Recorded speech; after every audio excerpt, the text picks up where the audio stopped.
Барлықтарыңызға қайырлы күн, берекелі асхана арнасына қош келдіңіздер. Бүгін мен сіздерге тауықтың төс етінен осындай дәмді әрі қыттырлақ болып шығатын стрипстердің жасалу жолын көрсетемін. Менімен бірге болып, видеоның соңына дейін тамашалаңыздар. Алдымен осылай өзіңізге қажетті мөлшерде тауықтың төс етін жұқалап турап алуымыз қажет. Содан кейін оған өзіңіздің қалаған дәмдеуіштеріңізді қосасыздар. Менде тауықтың төс еті тұздалған болғандықтан қара бұрыш, паприка және де әмбебап дәмдеуішті қостым.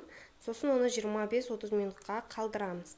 Енді осындай чипстерімізді алып, чипсиді майдалаймыз видеодағыдай етіп. Содан кейін филені алып, жұмыртқаны және де чипстарымызды дайындап аламыз. Филе кішкене майлы болу үшін бір шай қасықпен май қосып араластырып жібереміз.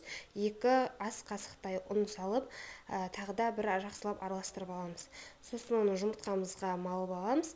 Чипстерге бір аунатып, противенге жайғастырып сала береміз. Барлығын осы ретпен қайталап, барлығын бірдей жасап алуымыз қажет. Содан кейін оны біз пешке пісіруге жібереміз.